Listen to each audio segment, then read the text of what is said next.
introduce you to my esteemed panel today. Hallie Murphy is an automotive mechanical design major with a manufacturing minor.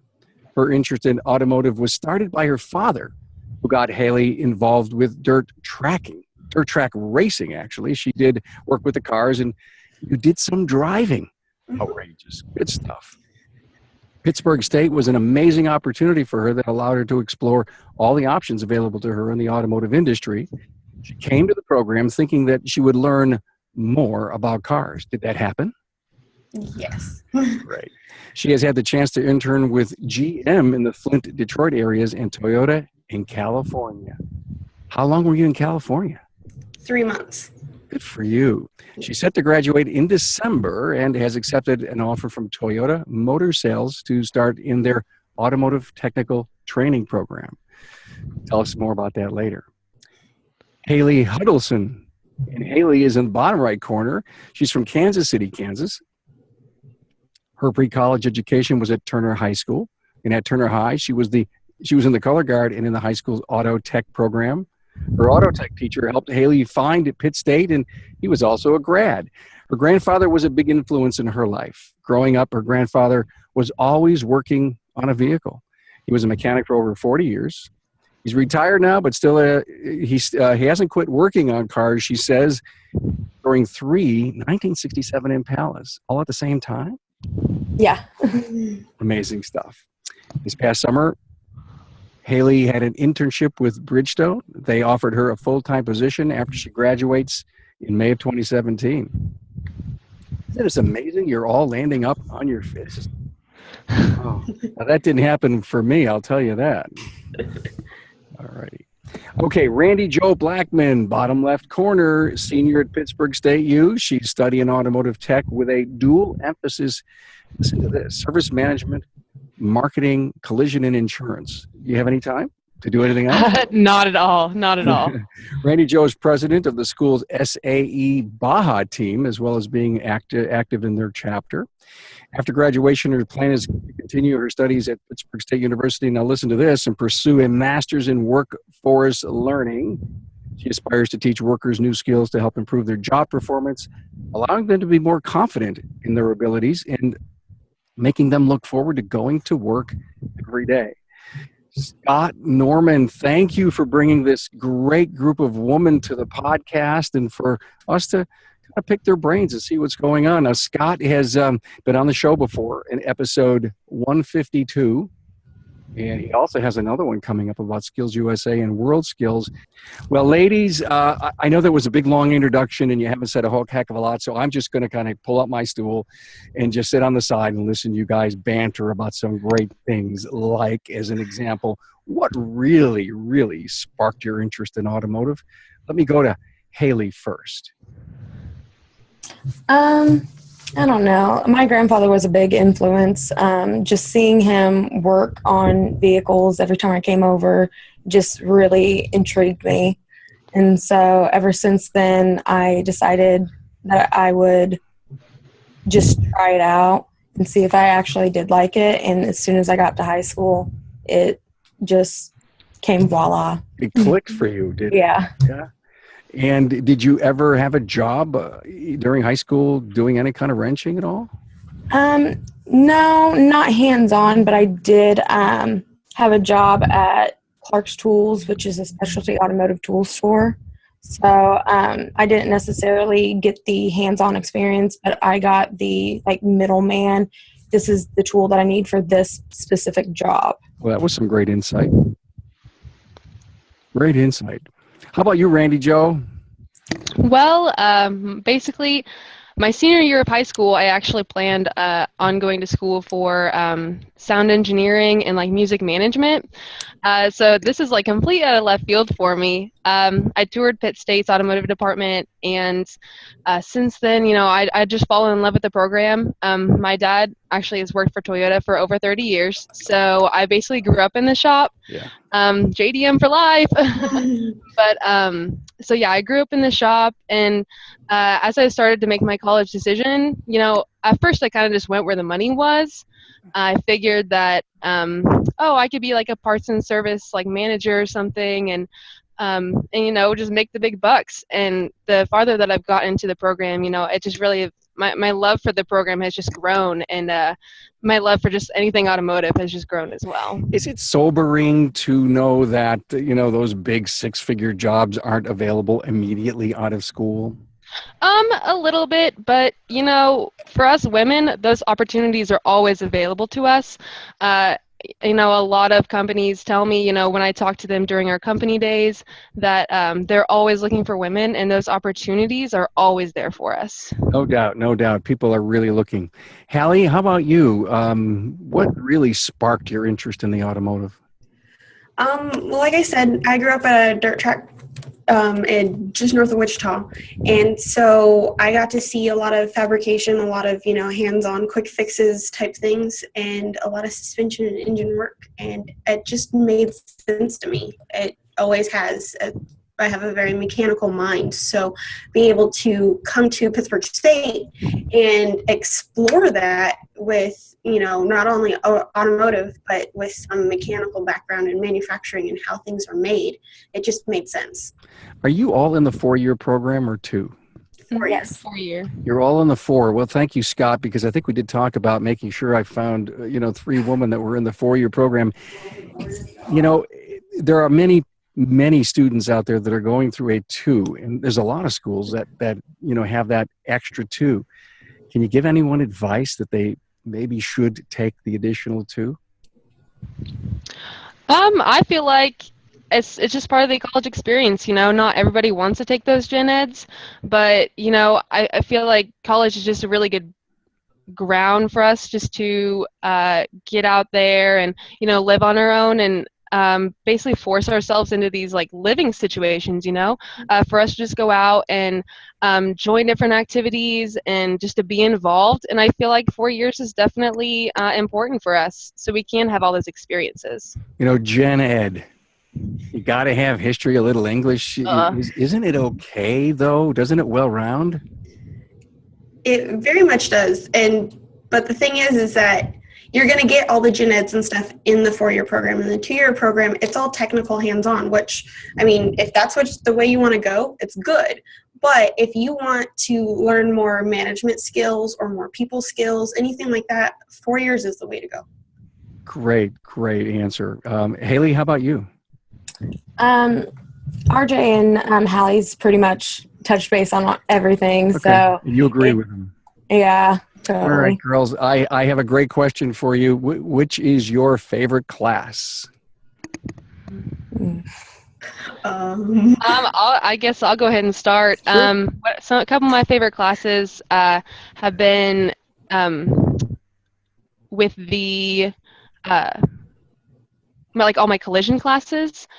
Actually, my first semester, I took a fundamentals of collision class. I originally was just going to be a service management major, but after taking the fundamentals of collision class, I decided, that this is a class that I want to do, or that this is a major that I want to have. And actually, over the summer, I repainted my bumper on my Maxima, my Nissan, and it had a crack in it and a hole, and I filled it. I sanded it down. I painted it myself, and that's honestly one of the most rewarding experiences, is just being able to make that repair on my car and be able to show it off regularly. So, Hallie, your favorite?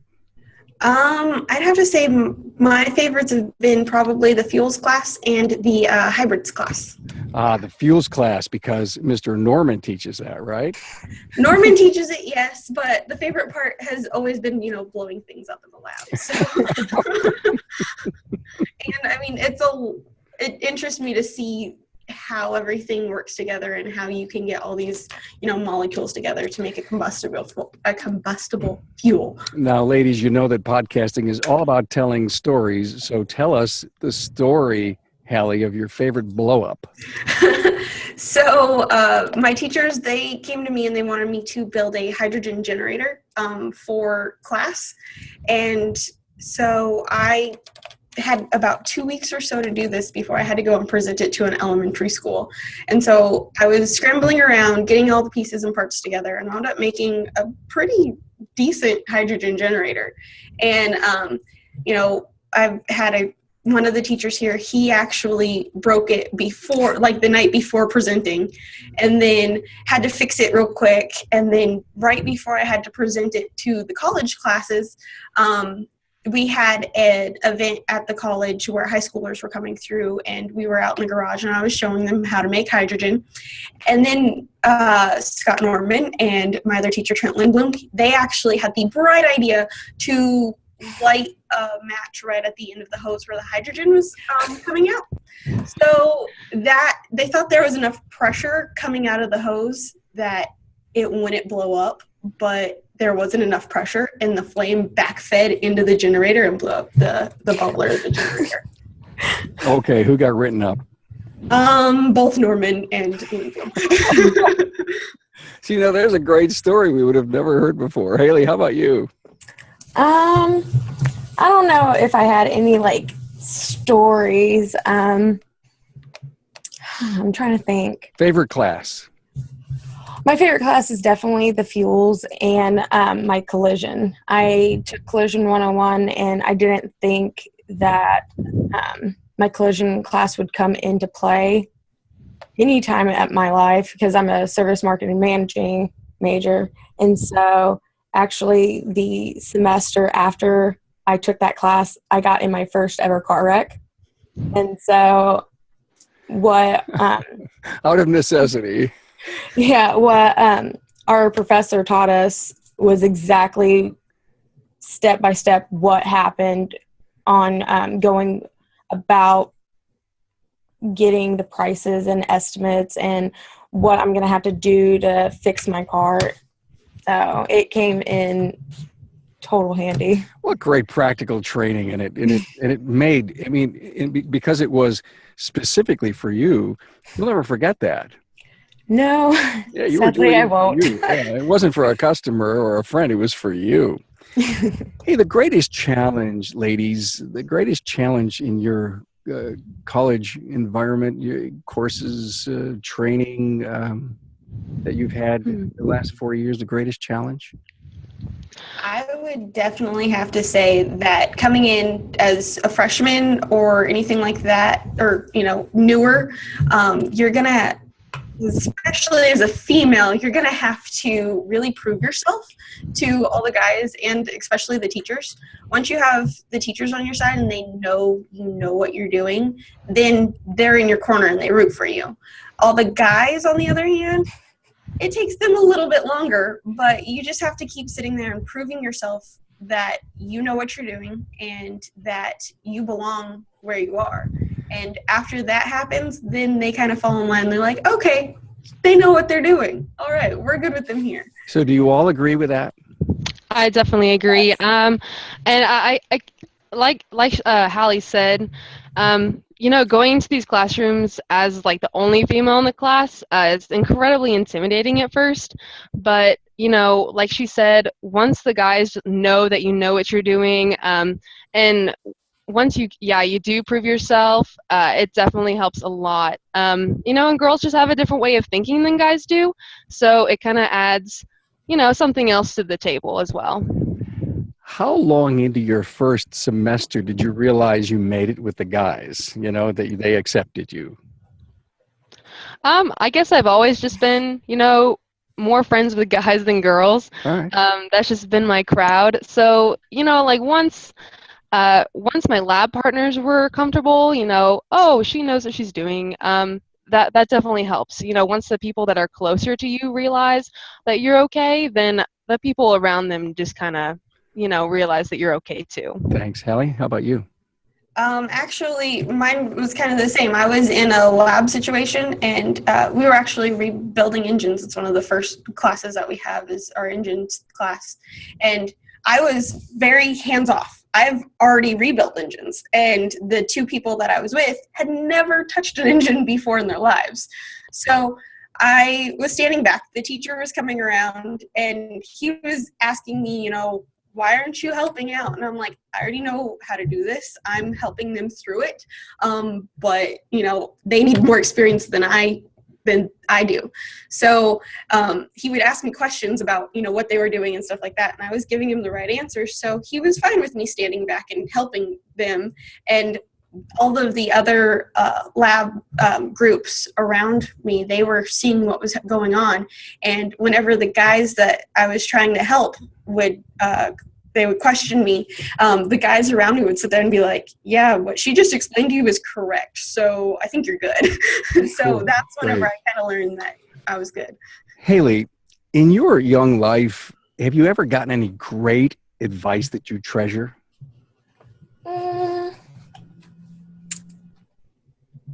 Probably my dad saying it's all going to work out. Because in high school, I questioned a lot about if I'm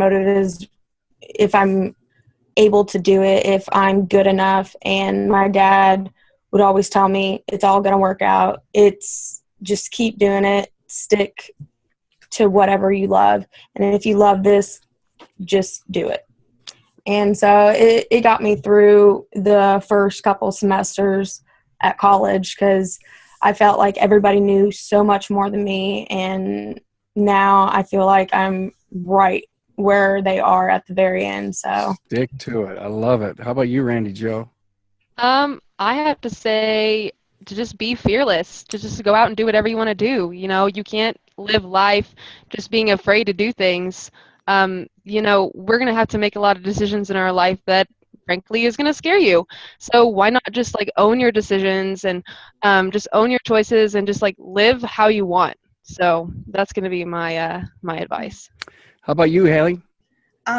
Definitely explore all of the options that you have at your fingertips. A lot of the students here, yeah, they stick around Kansas and they do internships around home, things like that. But there's a bigger world out there. Like you said, I've been to Michigan twice. I've been to California for an entire summer. Take those opportunities because they will make you a well-rounded person. I'm so impressed, ladies. Wow. Do you realize that you'll always be in learning mode for the rest of your careers? yeah. Hey, you know, I'm one of those people that, you know, I could go to college forever. I love learning. So I'm always about like gathering new information. Yeah, and especially in just the tech building itself, it's pretty crazy how many opportunities and how many different things there are to learn. That's true. Yeah, Alrighty. it's changing every day.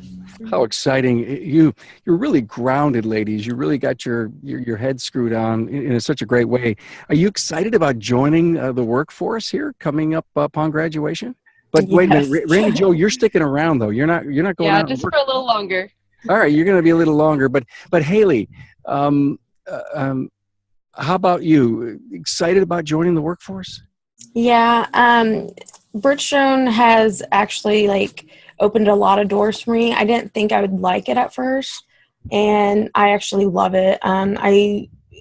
Everything's a live shop, so there's something new every day, and it keeps me on my toes. And I know 10 years down the road, I'm still going to be on my toes. And so I don't like doing things like step by step every single day, doing the same routine. And so with this, I'm able to do pretty much anything I want to do. Well, because you know of your personal tendencies, you know, I have adult ADD, by the way, and, you know, whew, there's a bobble, go chase it, right? You want something exciting to happen all the time. Well, you know, you're going to be in that industry where as many times it's similar, it changes each and every hour. Hallie? I am very excited. I'm here. This is the beginning of my 5th year, so I'm ready to get out of college. So I am very excited to join work with Toyota. I'm going to be doing a lot of stuff. I'm going to start out basically with a rotation and going through quality, compliance, things like that. So it's going to be a lot of fun. It'll be a lot of hands-on work too. Ladies, have you heard the scuttlebutt about millennials? Yeah. And I bring that up because I've got 3 millennials on my show. And there isn't a podcast that it seems that I do, and I've done 161 plus, and that shop owners don't talk about catering to the millennial customer. ingraining millennial technicians into their shop. But millennials have strong traits and strong characteristics. And let me just name 4 and tell me if these are right or wrong. Enthusiastic, tech savvy, intrapersonal, and opportunistic. Do any of those mesh up with who you are? Definitely.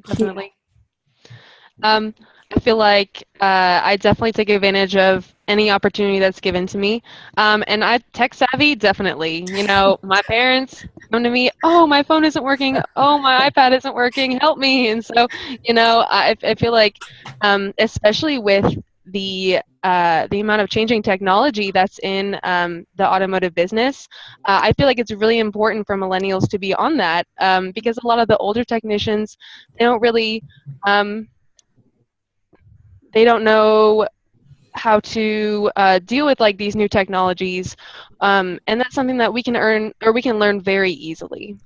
Well, they're going to school to learn that. You're right. And what I think is so interesting about what you say is you're all going to be around when that driverless car pulls up and says, yeah, Mary Smith said she was going to send the car over to get worked on.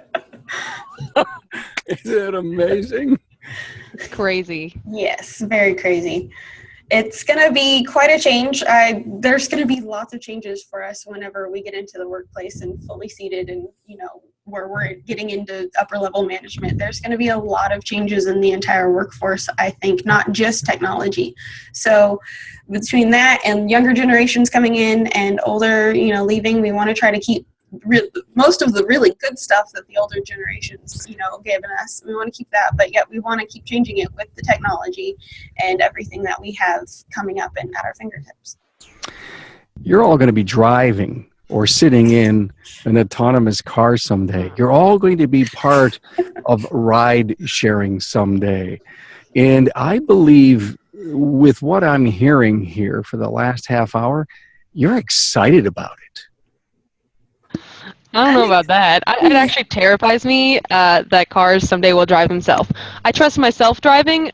I'm not going to trust something else to take me somewhere else. Like, so you want to be able to press a button, or the minute you touch the wheel, you get it back? Is that how you feel? I don't know. Maybe I'll be one of those people that, 10 years after it comes out, after it's proven that it's safe, then maybe I'll jump on that bandwagon. But until then, I will trust myself driving and myself only. I think it's a really neat idea, but at the same time, I still like my old hot rods. So, wow, those will never go away. There's going to be warehouses full of these old classic cars. Even the cars of 2012 one day will be classic cars. Oh gosh. Yeah, when you get as old as me and Scott, those will be the classics out there. Yeah. Haley, how about you? How do you see that all this technology?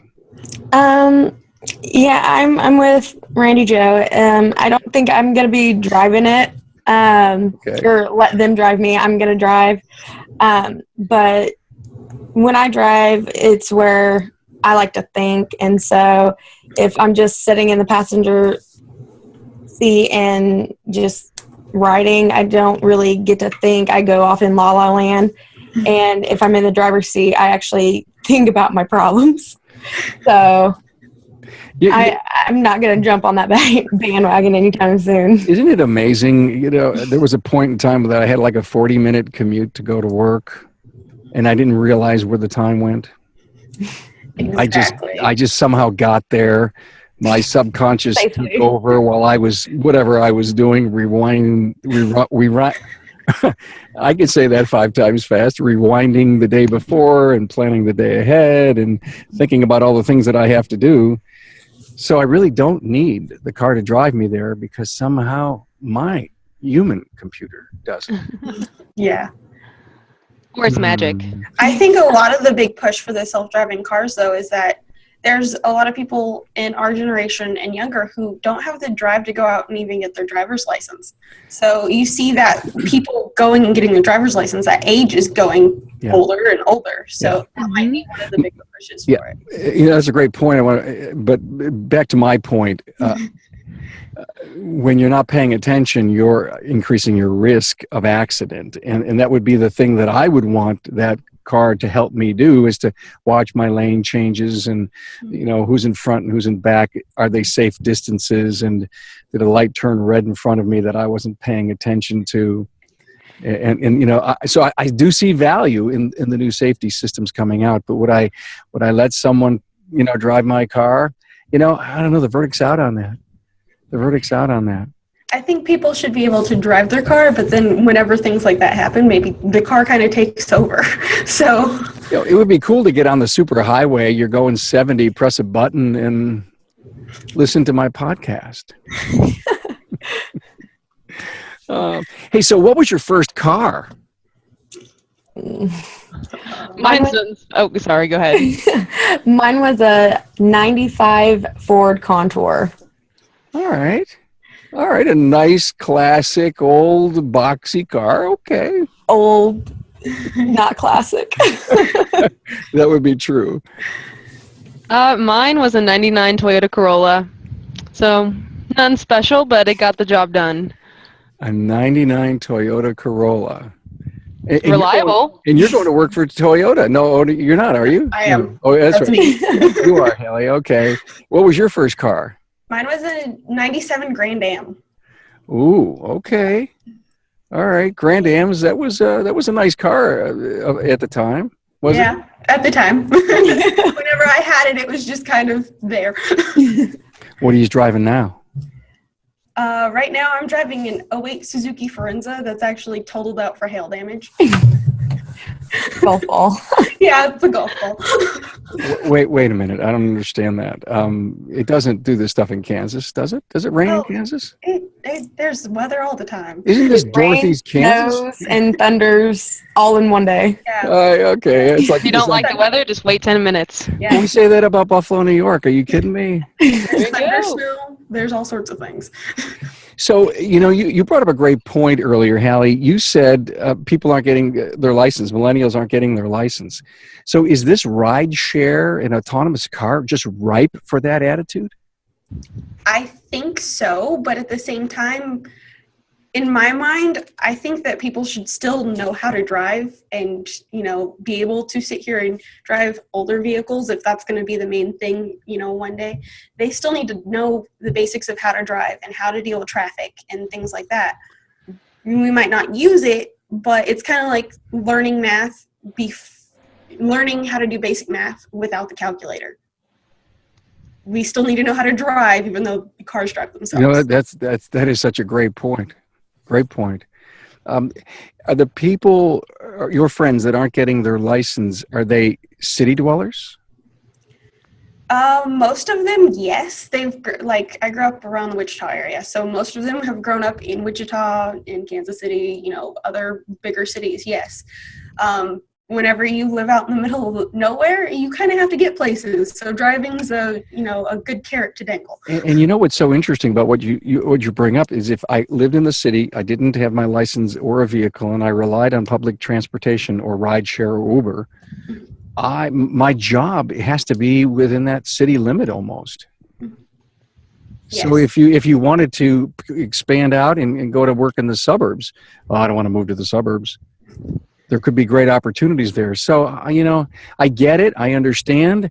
But what do you women think is the reason that people, that your age bracket, the millennials, don't want to get their license, learn how to drive? I can comment on that. I actually didn't get my license till I think I turned 17, because I went through driver's ed, and I had that whole, I had to sit with the teacher and drive through the parking lot, weave in and out between cones, but I just never really had any interest in it. I guess, my parents were always there to drive me around, and I just relied on them pretty heavily. And when I finally got my license, it was a pretty good feeling. I didn't have to take the bus to school anymore. But I just didn't really have any interest in it. I was just interested in other things, and my friends had cars, they can come pick me up, and I just didn't really see a need for it. So you had great friends, good network, but freedom, that didn't mean anything? No, not really. My schedule is pretty busy anyways, so I didn't really have the option, oh, I want to drive over to my friend's house. It was important, to just be independent from your parents, but Sure. at the same time, I'm going to lean on them and Yeah, they were there for you. exactly. And I didn't have to worry about paying gas money. I didn't have to worry about paying insurance. They take care of all that. So that just was one less worry off my mind. That was the one big thing whenever I got my car was my parents were like, okay, you're paying insurance, you're paying gas, you're paying maintenance, all that stuff. But I had such the urge to do it. I was just like, I'm doing this. I'm going to go get my job and get my car. You are a fire plug, Haley. Yeah, you. Wow. Okay. Well, I'm a parent of millennials, and you're all reminding me of the things I did right, and some things I did wrong. Thank you very much. How about you, Haley? What's your opinion on that? Why so many of the millennials aren't getting their license? I think it's just because they don't want to drive. They just want to have everything done for them or done in a group. And so they don't see the need for it. And so they just have their friends drive or their parents drive.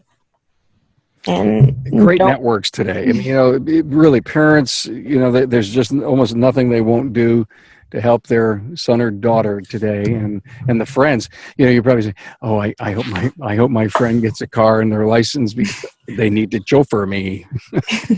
All right. Hey, look, I have one last question for you all. And then I'll thank you right at the end for being here. And let's start with you, Haley. What is the most unexpected thing you've learned in college? That I actually would have somewhere. I have a job after college. I never thought I would have a job before I graduate. And so taking that off my shoulders is such a relief. Huge, isn't it? Wow, good for you. How about you, Randy Joe? Okay, so I have a serious one and then a funny one. My funny one is that I learned how to parallel park my freshman year. Dorm parking is terrible, and I feel like parallel parking is a pretty impressive skill for someone my age. I'm good at it. But in all seriousness, I really just learned my own capabilities.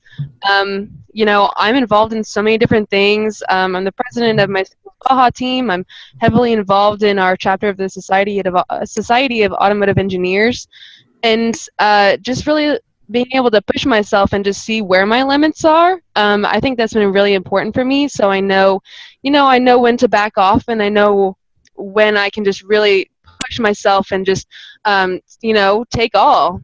Excellent, great points, Hallie.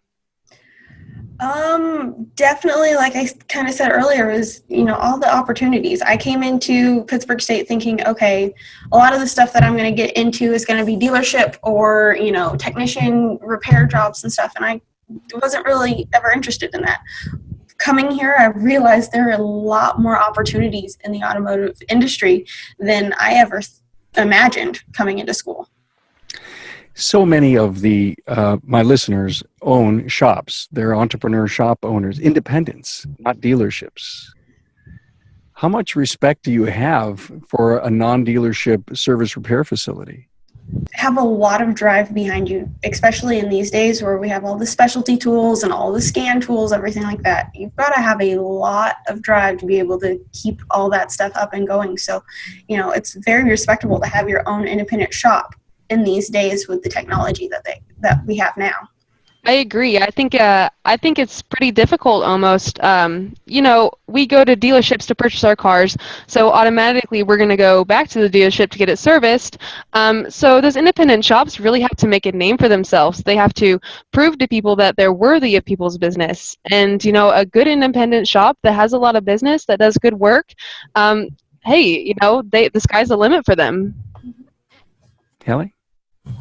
Yeah, I agree with both of them. And plus, you also you have the customer that goes to the dealership. You also have the do-it-yourselfers that never want to go to the shop, let alone the dealership. So, in retrospect, like they actually might have to go to the dealer, or not the dealer, the shop, and actually get more stuff done because they did it themselves. So you're saying that sometimes you do it yourself and you goof it up yourself and Yeah. go out and get some, but you're all looking at late model cars. You're lifting the hood and you're saying, what's this stuff? And isn't it getting to the point where, you're entering a field that just continues to grow for the do it for me business, where people say, hey, here's my keys, fix it, because I have no idea what's under the hood. And do you see that? I work at O'Reilly's, so I see a lot of people coming in, asking me all kinds of questions. Okay, my car's doing this. Can you come take a look at it? And so there's a lot of people that come in, and they do struggle with that. And of course, I try to help them the best I could to my abilities. But we usually do recommend them to independent shops because they really do know their stuff, and we know that they're reputable. So we always try to recommend those who can't do it themselves to a good shop that can. Excellent. Thank you. Now, I lied before when I said that was my last question. And I do this a lot because, see, I'm so engaged in the feedback that I just keep going. And okay, there's my ADD coming, right? Of course. And so this may be my last question unless you really knock it out of the ballpark here, okay? And it's really not a question. I want this episode to be seen by many women entering the industry that are saying to themselves, what about a career in automotive technology, automotive science that it's growing to be? Can you all, look in the camera and tell a young woman what opportunities are there and give them some expectations? I want to say up front that you have no limits. If this is what you want to do, then follow your heart. It doesn't matter what other people think. It's just important if this is what you want to do. And if it is what you want to do, then follow your dreams, follow your passions. It's so much fun. This industry is so much fun, and it's always changing, and we always need fresh minds in our little group. So, if this is what you want to do, then chase your dream. Thank you, Randy. Joe. I think she covered it pretty well there. Take every opportunity that's handed to you. There are millions of them out there. You can go big, heavy equipment. You can go cars. You can go aftermarket. You can go anywhere and everywhere in this industry, not just working on cars. You can do all sorts of different things. As long as you have the passion and drive to do it, you're golden. Thank you, Haley. Hallie? Hallie. Hallie. When Scott told me that I was going to have a Hallie, a Haley, and a Randy Joe, I said, how am I going to get the two Haley Hallies right? And I have not been able to do that too well. He still can't get it right. Yeah, we answer to both names, so it's all right. Here I'm looking at the one I want to have answer, and you just can't figure my eyes out. I know. Okay, so Hallie. Oh, Haley. Your final comment. Like Hallie and Randy Joe said, just if you want to be a part of automotive in some shape, form, you can do anything. For example, GM, you can be the president of GM. The president is a woman. So if she can be president of a multi-billion company, you can too. You can do whatever you want. In the world. Yep. Yeah. And I just want to say something really fast. Sure. Haley, Hallie, you said something. Sorry. Now you got me mixed up. You said something about how it's not all, technical work. And I think that's really important to emphasize, if technical skills aren't really your thing, I'm not really that technically, skilled, but my theory is spot on. I can tell you exactly how something works. And, it's not just about, oh, you're going to go in and you're going to wrench on cars, there's management positions. There's a world of opportunities just outside of the technical realm that you can, get your feet wet in and explore.